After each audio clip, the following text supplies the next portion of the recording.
told you getting those Hollywood blockbuster looks are really not as complicated as others may make it seem.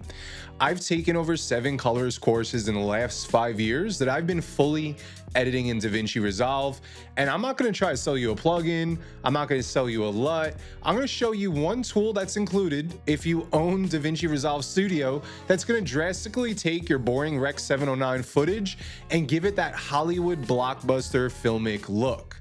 So pull up some footage, follow along. I'm gonna take you by the hand, show you this tool, how I like to use it, all of its features, and so much more. You're gonna learn some really good things today. Now up on the screen, I have 3 different clips. One was for a fitness apparel line, an athleisure line that we did it out in Texas. And this is the Rec 709 to the look that I'm going to be teaching you how you can create using this one tool in Resolve. The next clip is with a professional boxer from a production that we did, super moody and cinematic. And lastly, a Hyundai Elantra campaign that we shot last year up in the Redwood Forest. Now this video would be super long if I showed you how to color grade every single one of these using this tool. So we're just going to pick this one just because I think it's a very neutral scene, and I'm going to show you just really how this tool is a game changer. So let's hop into the color tab. All right, so we're in the color tab, and as you can see, there's a ton of nodes and most of them are just blank. I'm just working off of a power grade that I always use. Now, you may not know what a power grade is. It's essentially a preset of nodes that you can work off of and save different effects to every single time you color grade. This way you're not spending hours just figuring out how you want to lay out your nodes, because believe it or not, there's a certain order in which certain nodes need to be used, and that's a very complex color grading tutorial. Today we're just learning the basics on this one tool. The only thing I did to this image essentially in my power grade, and let me know if you want me to create you guys a free power grade in the comments below. I won't charge you for it, and I'll even make a video on how to use it. So if that's something you guys want to see, let me know in the comments. But this exposure node is literally just dialing in my white balance ever so slightly and just bringing up the exposure a little bit. Now, what I want to do is add this effect to the end of my pipeline. And if you don't know what the pipeline is, we have an in point right here in green and an out point right here in green. And all the nodes, the chain of nodes, essentially is your pipeline. So what I'm going to do is put this effect on this one right before my color space transform out of the pipeline. So what I want you to do is go up to effects, hit the search, and start typing in film look creator and drop it right on. And instantly we're seeing a change in our grade, and I could even toggle it on and off, and it's doing a lot. Now, the one thing I want you to do is, because I want to take off any effects that have texture like grain, halation, bloom, vignetting, stuff like that, I want to turn it off so we could work with a clean image, and then we could add it later on, and I'll show you how. So change the preset from default 65mm to default with no effects. We still have our color change or the look that we're getting from using this tool in Resolve. However, we're taking those effects off. Now, you could use the color blend and play around with the color blend, and that's going to give kind of like an opacity adjustment to the look that we're creating.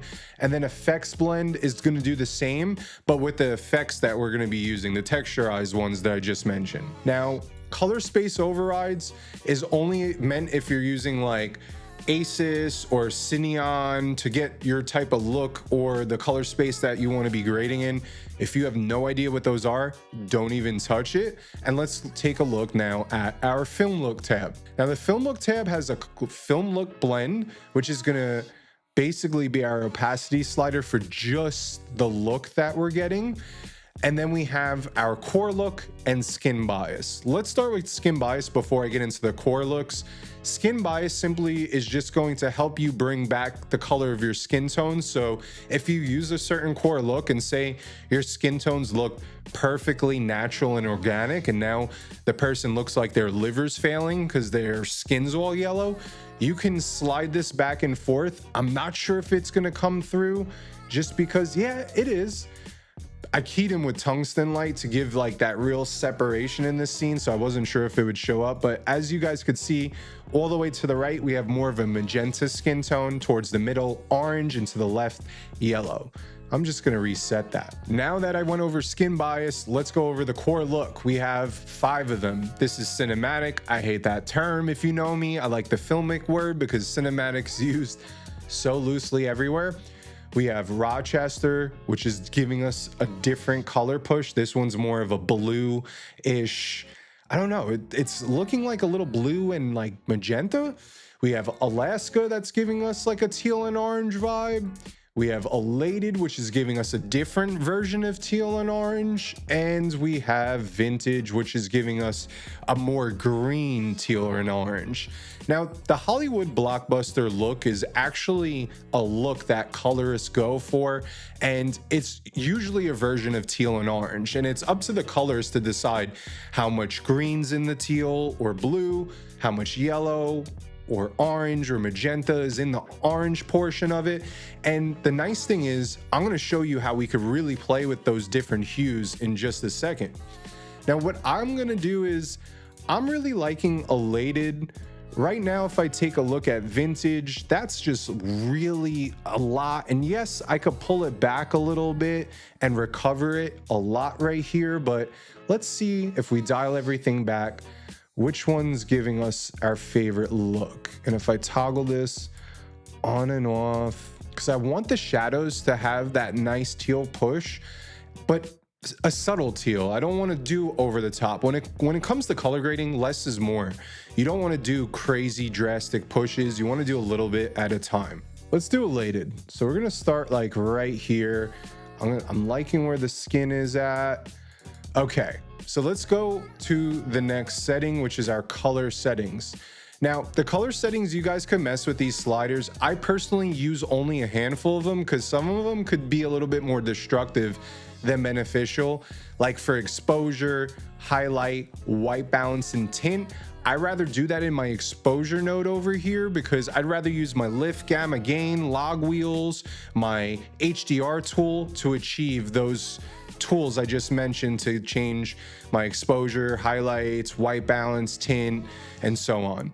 Contrast, you could use the contrast tool, you could do the curves, you could use contrast here. And the reason why I do use this contrast slider sometimes is because if you drop on a core look, sometimes you might have a little bit flatter of a contrast shift when you drop on the film look creator, or sometimes there's too much contrast, so you could push and pull that slider to get you back to what your image was looking like prior to dropping on the film look creator. Highlights don't really do much. The fade will give you that faded black look, but I like to do that in my curves, and that could be a tutorial for another day. But if you want to give and lift those blacks a little bit, that'll definitely help. Just know if you go too much, your image is going to be broken up, especially if you upload it to social media where there's compression happening. You're going to see a lot of noise, even with noise reduction, and your image might start breaking apart. Now, the 3 main tools that I use in the color setting is our subtractive saturation, our richness, and our bleach bypass. Subtractive saturation, we could push it and it's not looking good, but we could also pull it back so you can really fine tune the amount that you want in your look of, say, this teal and orange that we're taking a look at right now. Richness is similar to the color slice tab. If you're not familiar with it, it pushes a really nice deep saturation. Like say the red on my hat, it would get a darker, richer, deeper red. It wouldn't get like a very vibrant poppy red, if it makes any sense. So you could play around with how rich you want your colors or how muted you want your colors. Like this is more my style. I like the muted colors more to me than like the super oversaturated look. And then bleach bypass is going to give you a look similar to the movie 300 or Sin City.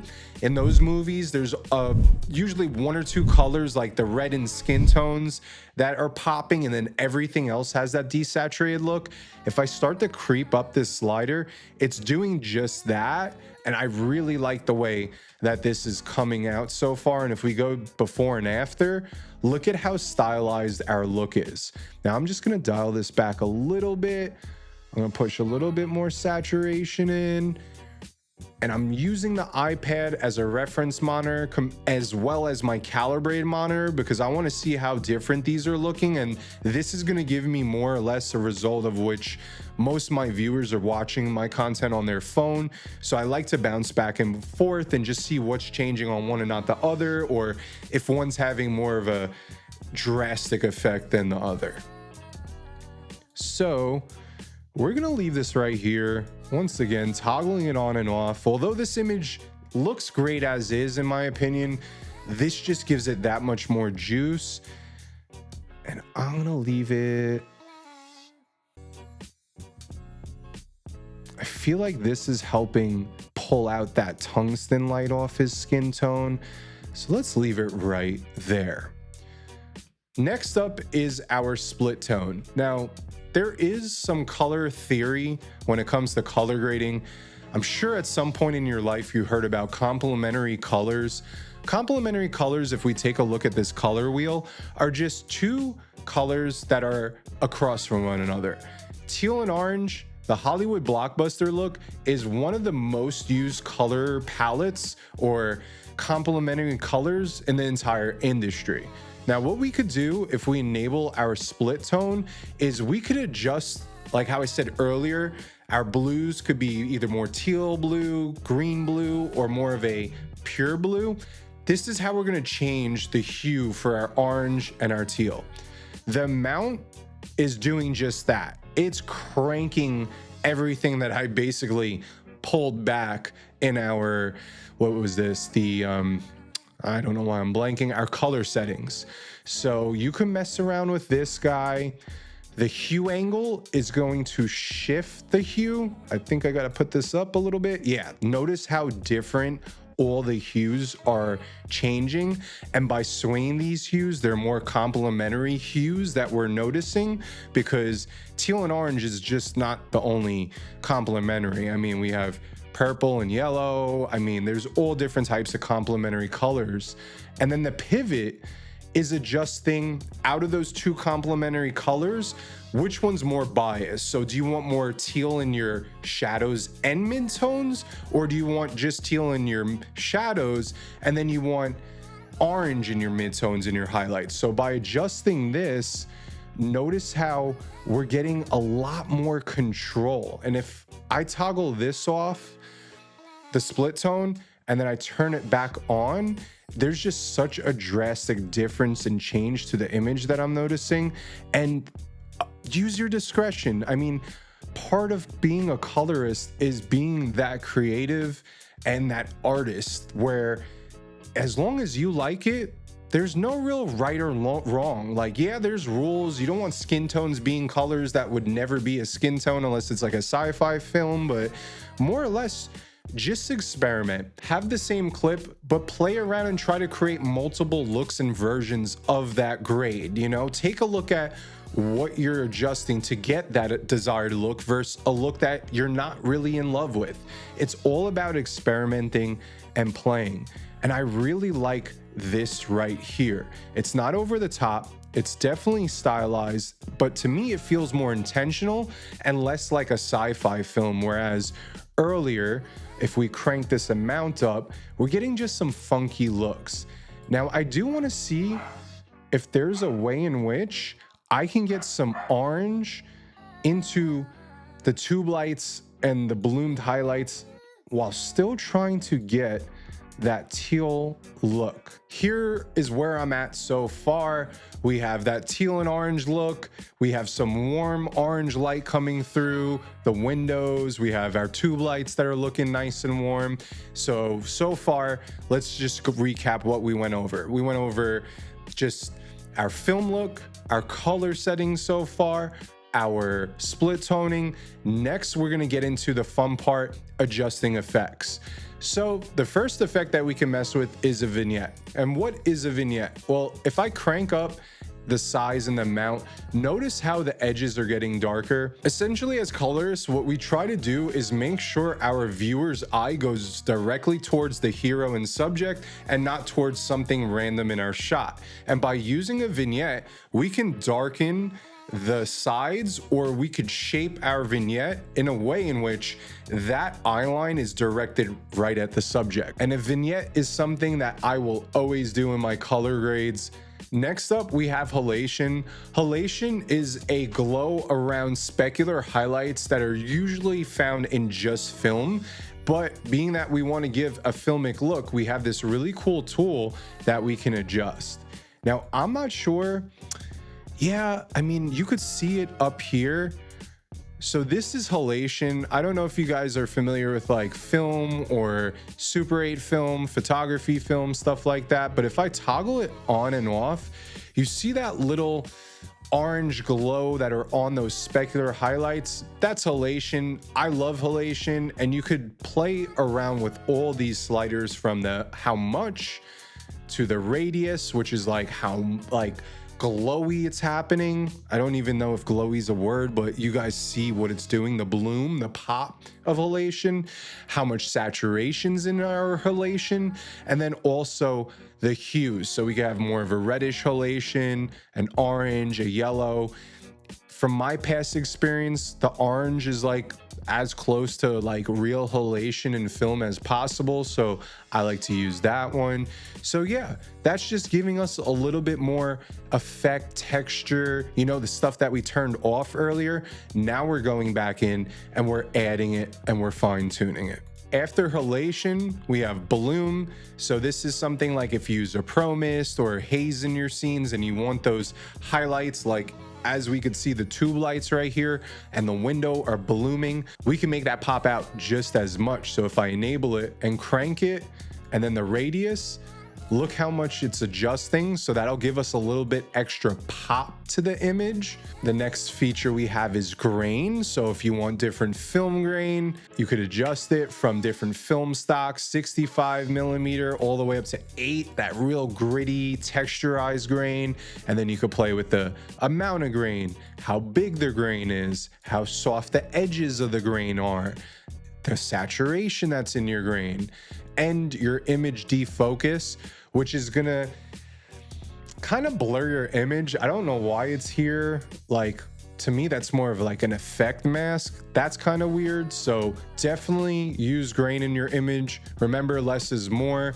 Some people think it looks like noise. It definitely doesn't. Noise has a different type of pattern, and grain, I love grain.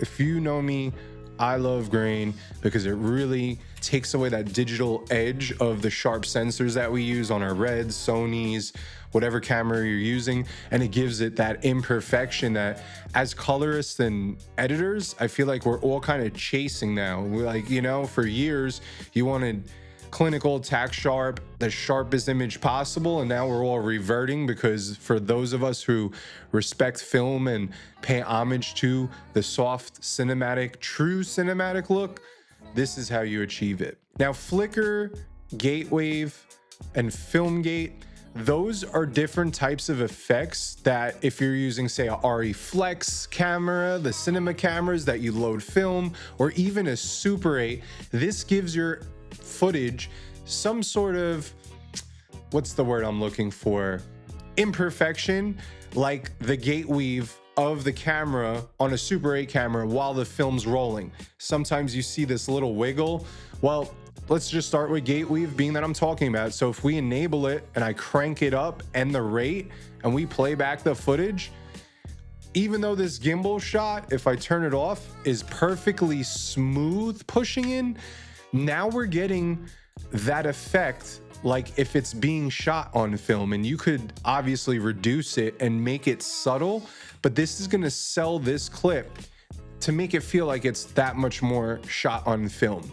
Now, if I turn on flicker, when you're shooting on film, the way the film is being captured and the light hitting that film coming in from your lens, there's something called flicker, because as that film is going through the camera, essentially, sometimes there's little gaps of light which cause flicker. I mean, look it up if you want a better explanation. I'm not the best at explaining what that is, but if we blow it up a little bit, crank everything up, notice how you're seeing that little like pulsing of like exposure. That's your flicker, essentially, and you could always dial it back. Something like that seems a little bit too much. Now it's too little. But yeah, I mean, this is just another effect so that, say you're shooting like a vintage music video and you want to give it that Super 8 or 16 look, you could add these effects in conjunction with the halation, the bloom, to really sell the fact that your look is now shot on film, essentially. Last but not least are our different film gates. We got 4:3, custom ratios that you could adjust. You can add different padding to it. So if you want to make it look like it's actually in, say, a roll of film as it's being played, you can adjust that. We have all different types of 35mm, VistaVision, Super 16, Super 8, 241, and you can make it look anamorphic now with the black bars. You can enable and disable the edges being either sharp or curved. I mean, you can really have so much fun with this and get like 4:3 looks like this right here, just by adding on these little film gates, so you don't have to mess around with different PNG shitty overlays anymore and stuff like that. Last but not least is our global blend. So you could really just, it's an opacity slider, add, remove, subtract, just fine tune it.